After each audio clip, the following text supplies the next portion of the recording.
Hi, that's Nell. I'm Scott. Gunpowder Fiction and Plot is our name, and we're going to talk about George Orwell today and why Nell doesn't like him anymore. Because he's a stinky butthead. We have found a photo of George Orwell with a toothbrush moustache.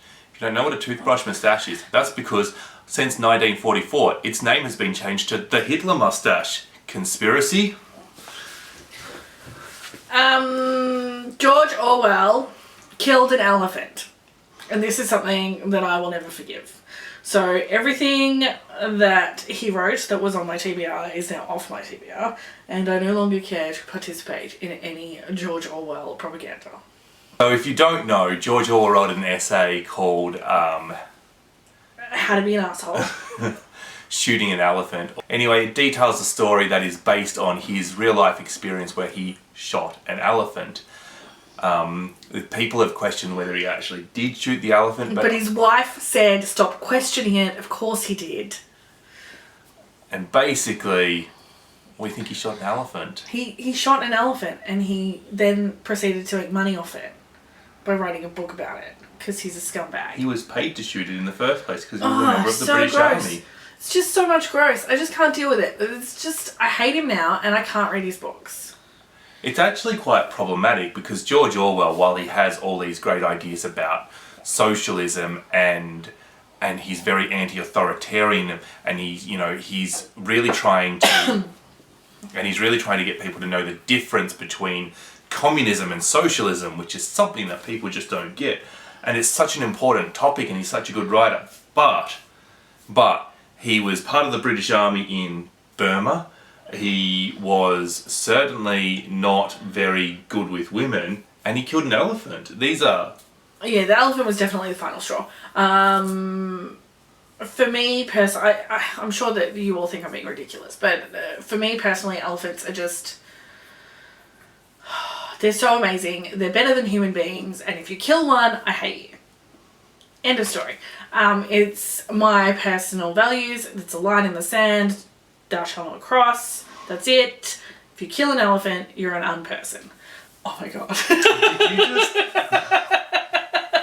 That's terrible. It's over. I can't even say unperson. But that's exactly what I mean.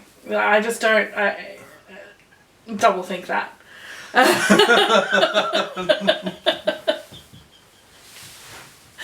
But for me, that's, I have personally found that since J.K. Rowling's turfiness has become very prominent to me, and we had a conversation about it on a video, I've been really reluctant to read anything by her. I think it's because at a certain point you just don't give a shit what a person like that has to say anymore. So this is interesting because we're both pretty radical left. Like, we are in the 1% to 2% furthest left of the population, right? Yeah. And authors, in theory, should come from all political stratas. In practice, authors are really good at empathizing with people, and that makes them good writers. And generally, authors tend to be more left-leaning. Don't know if that's true or not, my theory, but I generally...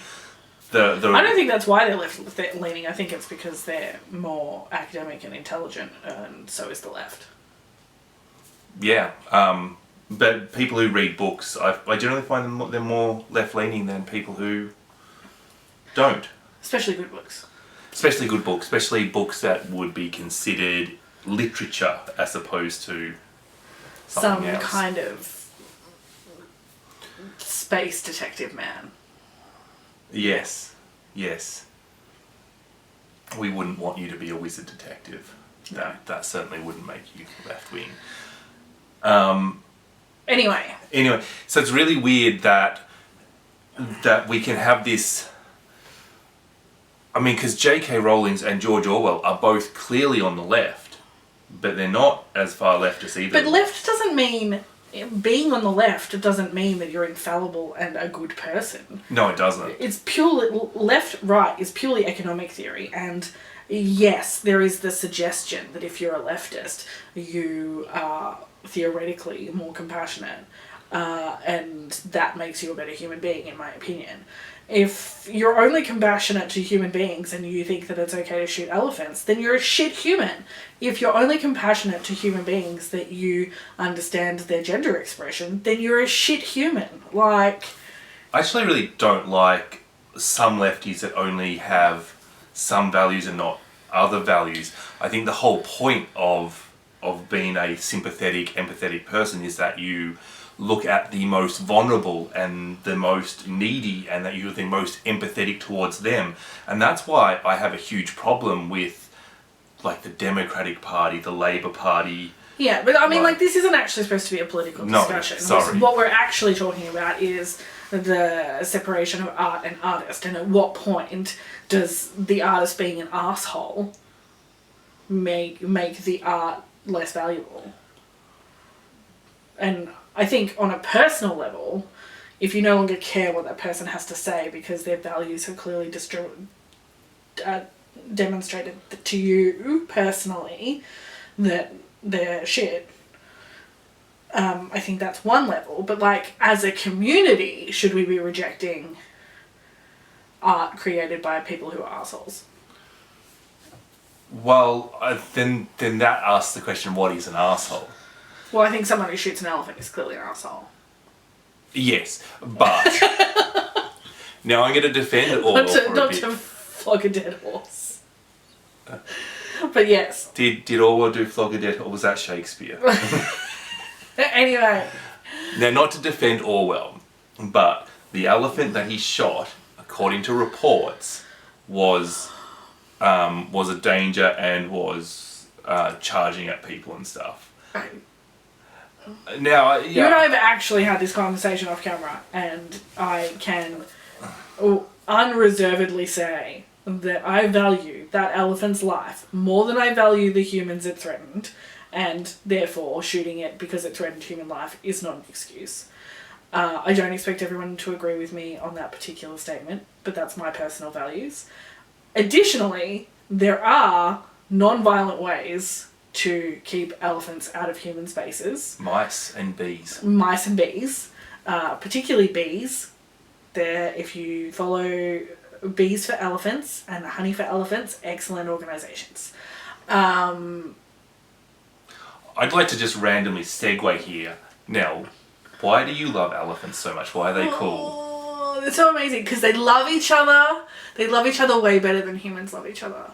Did you know elephants can actually die of heartbreak? So can humans, but they represent some of the most human traits. They have funerals for their dead, and they die of loneliness, and they need each other, and they love each other, and their society is actually built around those relationships, and they actually honour those relationships instead of, I don't know, like, making shit and selling it for money that is imaginary. Elephants actually have the biggest brain of any animal ever to exist. And they frequently outsmart human scientists who try and experiment on them. One of my favourite examples of this is they wanted to see if elephants would work together as a team, and they trained them in pulling a lever and getting food, and then they put like a swing in it, a seesaw sort of... A seesaw. Seesaw, rather. So they pulled the lever, and the door would come up, and they had to walk over the seesaw, and only one elephant could get into the other room. But what the elephants decided to do was to stay on the seesaw when the door was open, hold the door up, wait for the other elephant to come they teamworked through, it. and then they both walked into the food. Yeah, they teamworked it beyond the ability of us human scientists to predict. And the other story I really love about elephants is in India they were building this big fence, and they were putting these big posts in the ground in holes, and they were using elephants to do it. And one elephant refused to put this post in the ground, and it was really, really stubborn. Anyway, when the mahout got off the elephant to have a look at the hole and see what was wrong, there was a dog in the bottom of the hole that the mahout couldn't see, and the elephant was refusing to put the post on top of the dog because it would hurt the dog. Yes, because they're lovely. They're good creatures. They have good souls. They are just better than us. They deserve the earth. Let's give it to them.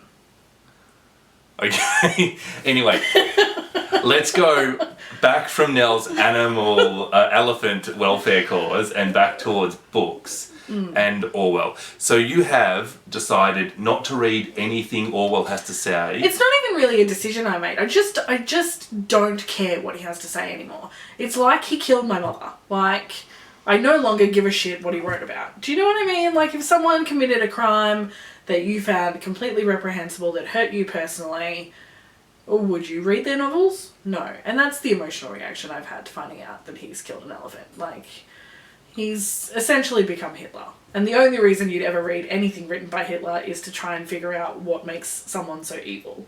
And that's not what he's written about. So I'm not interested. And remember that Hitler mustache, I will be posting a photo of that in the editing process. Yes. I too have recently decided to stop reading an author. I definitely got a bit of a brain shake-up from watching from watching Fully Booked, Melissa at Fully Booked, her review of Love in the Time of Cholera by Gabriel Garcia Marquez has made me reconsider Gabriel Garcia Marquez, and she goes on a rant in her rap video about that. It's her April rap. Yeah. Yeah. Post a link in the description. But I went from not thinking a lot of those things that she said to actually completely agreeing with her. His portrayal of paedophilia was really unacceptable. And that is, I quite enjoy Lolita by Nabokov, and I don't find his portrayal of paedophilia problematic in the way that other people do. Okay. But back to Orwell. No. I think that's really interesting. I think there's... the concept of, like, cancelling artists really fascinates me. And I think that, like, beyond your personal decision to not read this man because he's being offensive about pedophilia, that also means that you won't review him on booktube. Yeah, actually, to put this into context, we'd actually shot a video that was awaiting editing, and then we watched this review that Melissa did, and I cut out the bit that I talked about. There was a 3 or 4 minute section that was cut out of one of our videos. Because you no longer want to promote the books. Because I didn't even want to talk about him, yeah. Yeah, so, and I think, like, that is sort of a bigger part of, not perpetuating ideas that are shit. Like, pedophilia is acceptable is a shit idea, and we shouldn't perpetuate it, even if people are only absorbing it as, like, a subconscious after effect of reading a book. It clearly exists in society, that idea, like, it really and clearly does. And we really should talk about it, because it's not going to get solved by not talking about it. But pretending that particularly young women are attractive when they're still children, and that it's acceptable to think that a 13, 14, 15, 16-year-old girl is hot. Like, at what point is that person no longer a child for you when I went up that number, Yeah. And I mean, a 16-year-old's a child. That's a child. Well, the other thing is, if you're 18 and you find a 16-year-old attractive, that might be one thing. But if you're 40 and you find a 16-year-old attractive, that's another thing. It's certainly a thing. And there's a lot of detail in there. But essentially, with Gabriel Garcia Marquez, it's not really a question of where that line is. They're 9. Yeah, that's not a question. I think ultimately not talking about the issue isn't okay, and, like, we need to discuss the issue, otherwise pedophiles will have the ability to do what they do now, which is just fucking run the earth. Yeah, become presidents. Yeah, exactly. So you have to talk about it, but at what point do you stop holding readers' hands and trust them to see the pedophilia and judge it for what it is and be angry about it when it's appropriate, and at what point do you say that's not okay to write about? Well, it's almost... I mean, the way that Marquez probably should be interpreted and the way that Nabokov should be interpreted is almost completely the same way, right? Yeah. But Nabokov,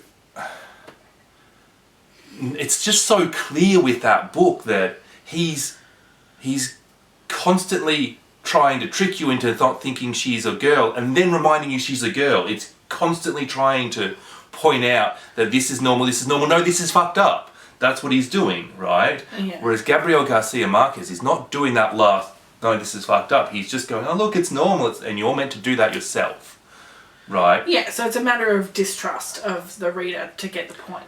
And I think in modern society, I don't trust anyone to get the point because I've heard grown people say inappropriate things about children because we are so bombarded with this idea of particularly women, but children as sexual beings. Like, how old was Britney Spears when she was a sex icon? You know, like, just gross. Our society is actually gross about this issue. And maybe we can't be trusted with this topic in art. No, maybe we can't. But I guess we're not really talking about censorship. We're talking about sort of self...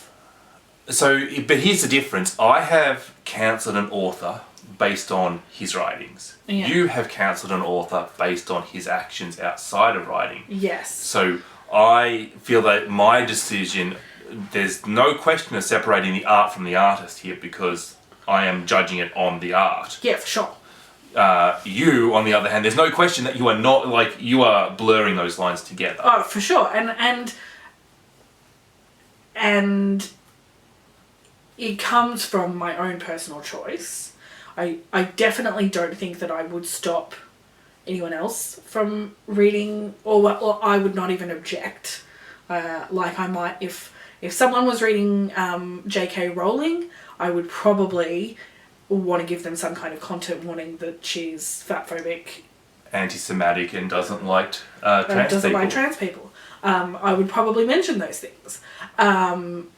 With Orwell, I mean, I might mention the elephant thing, but I certainly wouldn't expect anyone to change their reading habits because of it. It doesn't... The way you look at Harry Potter, there's no gay characters, there's no... I mean, she says Dumbledore's gay, but there's no trans characters, there's no fat characters that are evil. Yeah, I was going to say. That aren't evil. Yeah. And the way she depicts the goblins and, you know, the whole goblin Jewish Gringotts thing, it's a bit... And telling somebody about that, it's kind of like when you're reading Twain and talking about his opinions of the African American slaves and how he was quite progressive at the time, but now we would consider him not very progressive at all. Yeah, I think that there's something to be said for like content warnings and trigger warnings, not just for the parts of the huge sections of our community that are suffering from PTSD. Not just for those people, but also for like, here's a heads up, you've got to actually pay attention to this person's opinions in this book because you don't want to accidentally just absorb something they say as fact, because not all art is equal and not all artists are onto it, you know? Like, you don't want to just accept Nabokov's opinion of you know, teenage girls. You don't. Yes. And that's maybe Novikov's point. Yes. With it. Absolutely. But if you went into that book blind, and maybe you were not a very experienced reader, maybe you would walk away with like the wrong idea. Look at HH. He has pulled a 13-year-old going like that's. Yeah, but like horrifying as it is, I think in today's society, totally possible.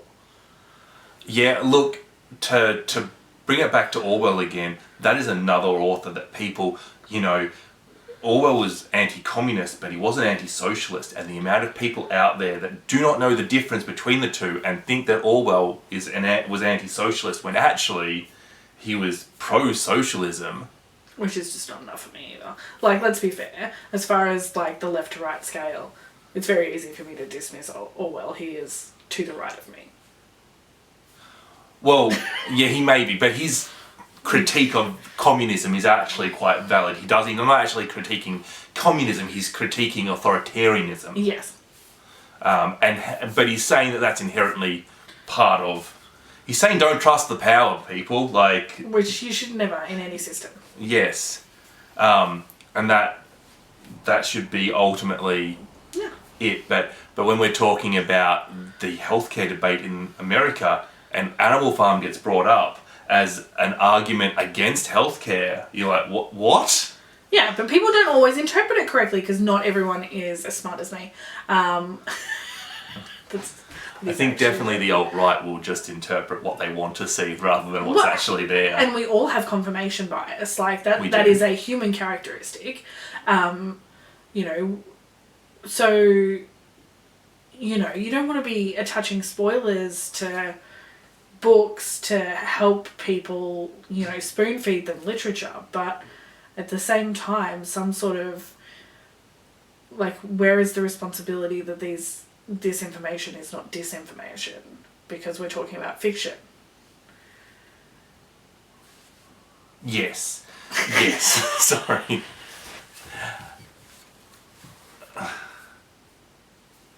Sorry, your face then was like, what?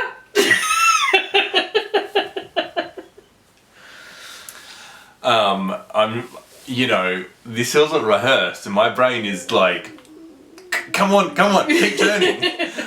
I consider myself relatively intelligent, but not relatively quick-witted. I just enjoyed the look on your face. It was funny.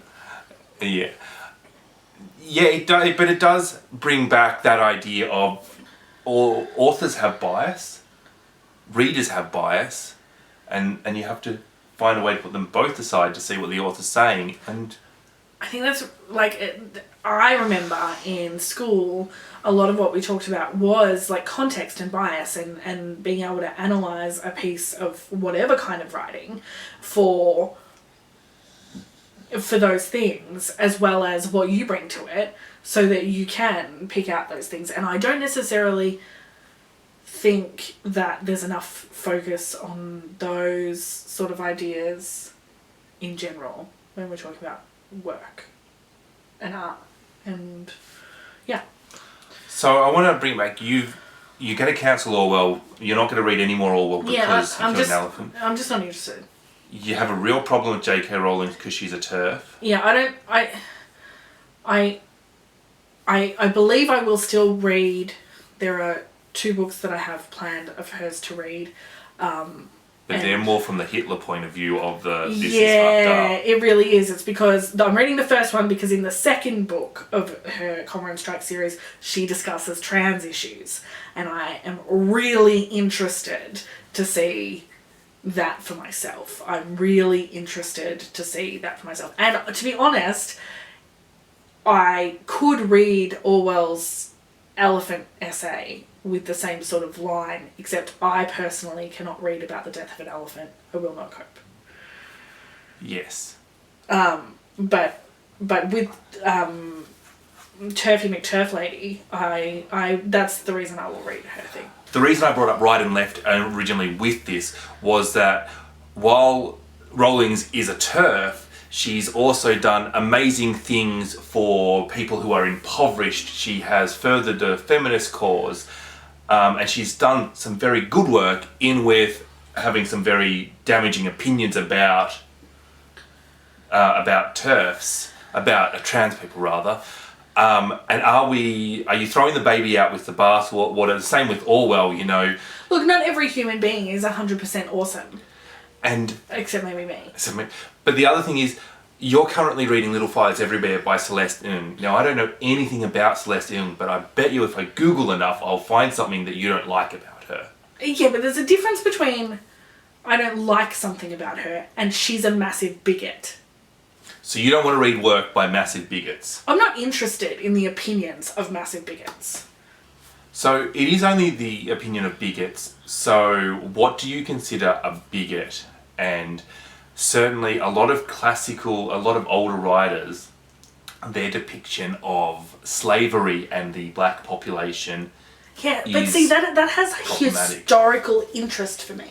Like, what I'm talking about is not that the book is suddenly valueless. What I'm talking about is it's not interesting to me. A modern day woman who does not acknowledge that trans women are women, but promotes herself as a feminist, I don't care about what they have to say. It's boring. That's actually what I think about the opinions of a lot of bigots. Yeah, like that's what I mean. However, historically, someone who has left-leaning sensibilities but has somehow like convinced themselves that colonialism is fine, or that the slavery of African Americans is fine, and has written from that context, that's fascinating. That is a way forward. Like, if we can see what we do to trick ourselves that something is acceptable when it's clearly not acceptable, that's positive learning for the human race. That's interesting. But a bigot in our own society is not. Our time period. So could we learn from Orwell how not to kill elephants? I mean, I think it's pretty simple. Don't fucking kill them.